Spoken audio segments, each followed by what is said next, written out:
Hello everybody and welcome to what I'm into for April. Well, really for March. What I was into in March. I didn't do one in February because it was early.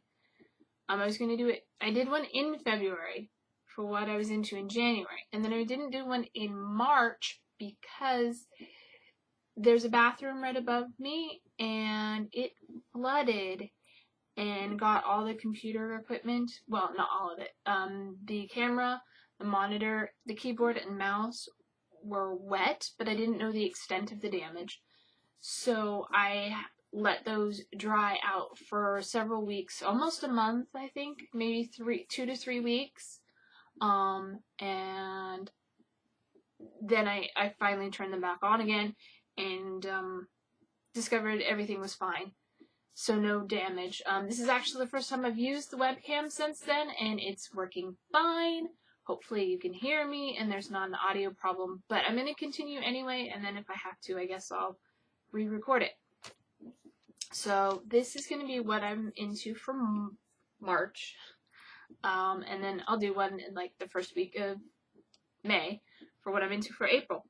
So I'll start off with what I've been up to in reading, because I like to read. I'm an avid reader, and I talked about last month, in my last what I'm into, about the graphic novels, and I've been reading some more graphic novels. I don't have all of them that I've read with me so far, but I have some. So currently I am reading Promethea by Alan Moore, and it is beautiful. The artwork is just gorgeous. The art is by J.H. Williams III and Mick Gray. I don't know who does what. It doesn't say.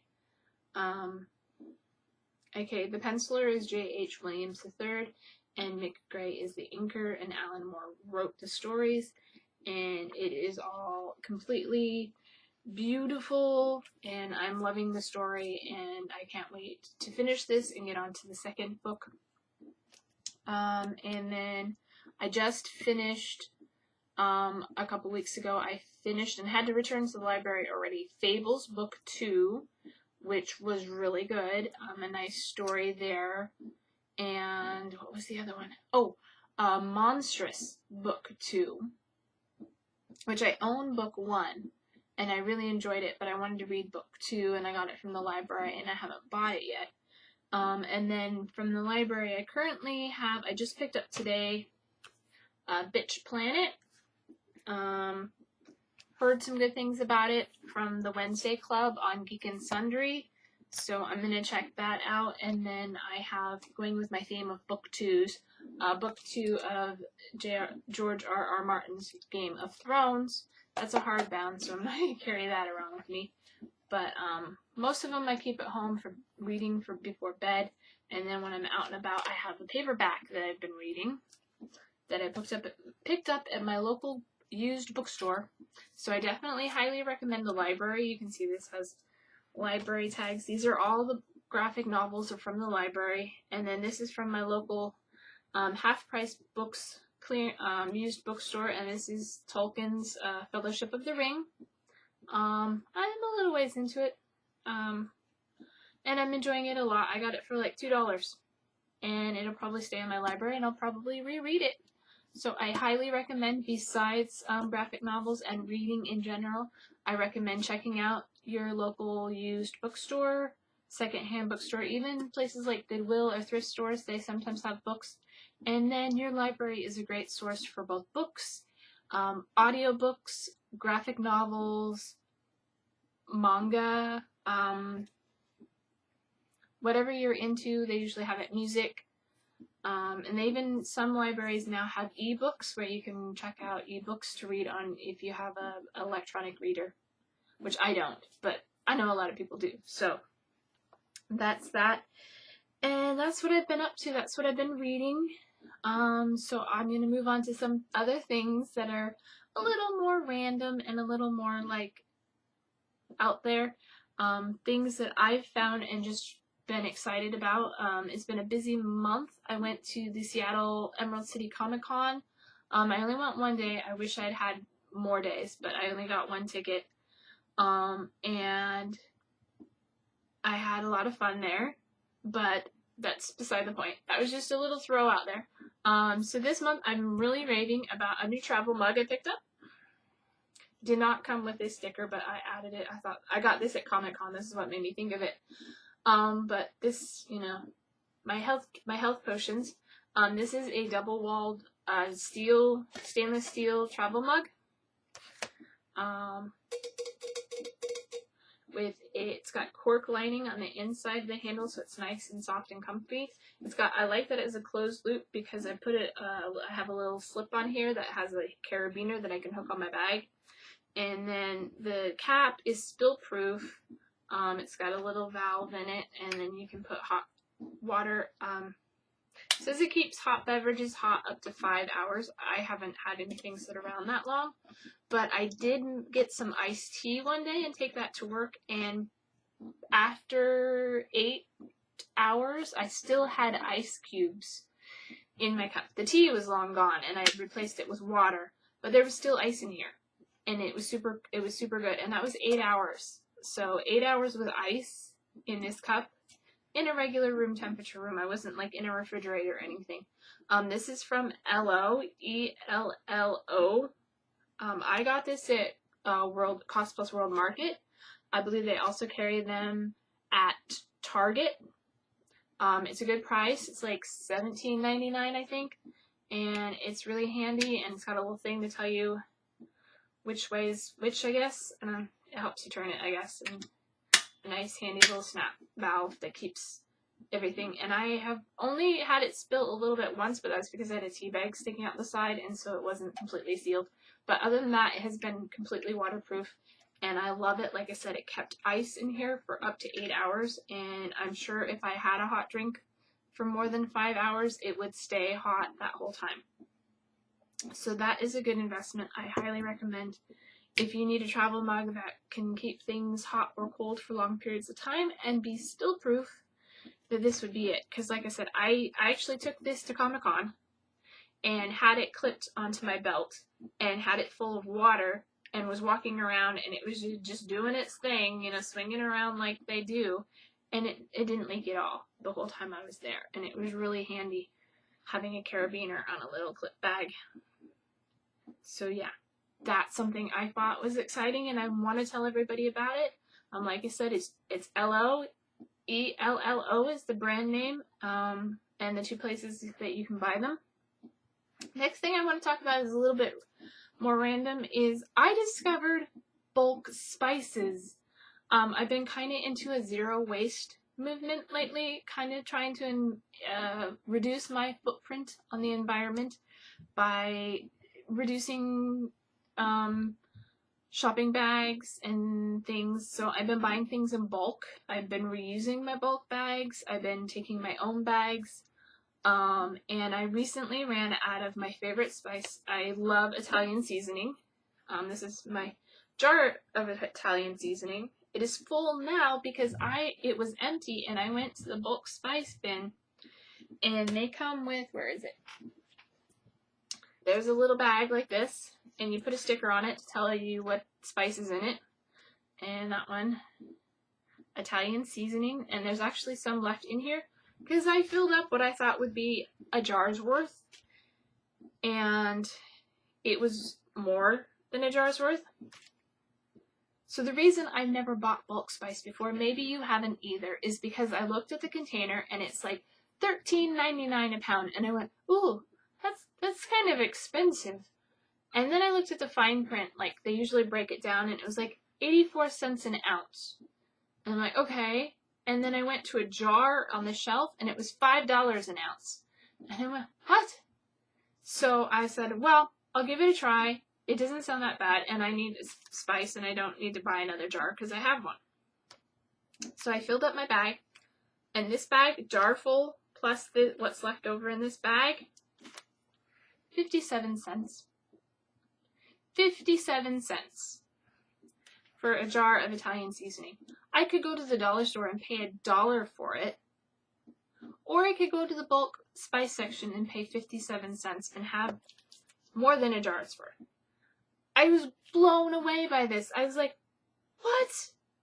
Because spices are so light, the price per pound seems astronomical. But that's also considering a pound of Italian spice would be like a lot. So yeah, I'm now, I just ran out of chili powder, so now I have to go to the store and buy chili powder, but I'm sure that's going to be equally as inexpensive. So if you haven't ever tried it, I bought mine at my local Kroger grocery store. Here, it's a Quality Food Center, KFC, but it's owned by Kroger, who owns Fred Meyer's, and they own a bunch of other ones across the country. But check your grocery store and see if they have a bulk section, if they have spices, or in the spice section they have bulk spices you can buy, and just give it a try. You don't have to buy every spice, but give it a try and let me know if you're just as impressed, or if you already buy spices and you're like, oh yeah, I've known this for years. I always buy my spices in bulk because it's so cheap. Like this jar would have cost me like $3 or $4, but it cost me 57 cents. I'm blown away by this, guys. Just totally blown away by this. It's amazing. You have to try it if you haven't. If you like to save money and, you know, reduce waste, because I would have had to throw this away and get a new jar. But now I don't. I get to refill this jar, and I have some extra. It's incredible. Anyway, yeah, I'm almost speechless by this. So it's amazing. All right. So the next section is going to be a little more TMI. So if you enjoyed this video, please hit the like button. And if you want to see more, make sure you subscribe to my channel and hit the notification button so you know when I make a new video, because I don't make them very often. But if you want to, you know more about what's going on in my life and what I'm interested in and what the greatest, newest thing that blows my mind is in life, hit that subscribe button so you can be notified. Now, if you're into zero waste or environmental lifestyle and you're not intimidated by a little too much information, I want to let you know what I'm into right now. I've been looking at a lot of non-paper products. I have not used paper towels or paper napkins for years. I use cloth napkins. I sit here and eat most of the time. So I have a cloth napkin right here, and I use it until it's like, gets really dirty, because it's just me, so I'm not impressing anybody. But I'll spill on it, that's honey that ran off some peanut butter, honey, and toast. But yeah, I have not used paper napkins or paper towels for years. And then I saw a video on other non-paper products, and I went, why? Why am I spending money buying boxes of tissues? Which I happen to have here too, because I keep it handy. And I just went through being sick last month also, which is another reason I didn't put out a video. And I went through an entire box of tissues. And I'm like, this is ridiculous. I'm paying money to cut down trees. Which I think is funny, because I do have hankies that I carry in my jacket pocket or my bag when I'm out and about and I'm not sick. Just in case, I have a tickle in my nose, I need to blow my nose for reasons. If you've watched any of my videos for any while, mostly on my other channel, but I've talked about seasonal allergies and environmental allergies, and I often have congestion, so I'm often blowing my nose, and I carry a hanky around, so I'm thinking, why am I buying boxes of tissues? And then I thought, what other things are there? So I have this is where it gets TMI. I have purchased, they're on the way, and I'll probably tell you more about them next month, cloth menstrual pads. Because I got to think about it, like, a menstrual pad is something you use and you throw away. It uses up resources, and then it goes in the landfill. and you're making waste in the production of it, and you're making waste by disposing of it. And I thought, well, what did the pioneers do? They didn't have disposable feminine hygiene products.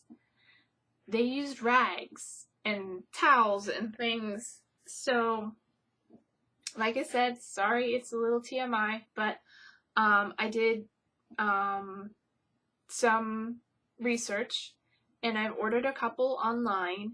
I also have plans for trying to make my own. I have made my own panty liners.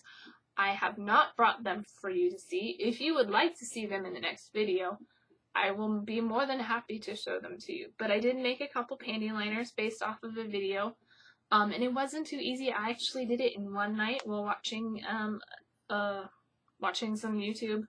Actually, I was watching Twitch. But I did it in one night in a couple hours, and I sewed it by hand. So if you have a sewing machine, that works a lot easier. I have one, I just haven't hooked it up, and it's piling in a pile collecting dust.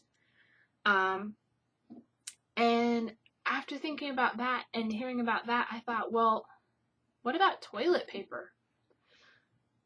Come on, you know, Little House on the Prairie, they didn't use toilet paper. So I got researching zero waste toilet paper and finding out that people are using things like flannel cloths. I'm calling them family cloths, and, you know, just non-zero waste toilet paper. So I'm like, well, this seems easy enough. So I have made the switch to zero waste toilet paper for pee mainly right now. I have looked at and considered options of doing it for number 2 as well, but right now, just for pee, I went to the store and bought some flannel and cut it into the size that I felt was appropriate, and now I keep it in a basket, and when I have to go, I use that, and then I put it in a waterproof bag, and then I throw it in the laundry. It's pretty simple, it's pretty easy. I feel better for not having to buy more toilet paper. It just seems like a no-brainer. It just makes sense to me.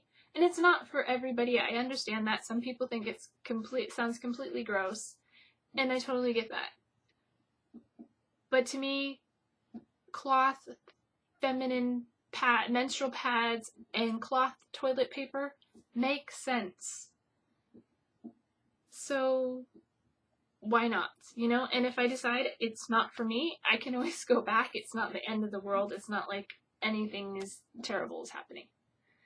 So that's what I'm into this month.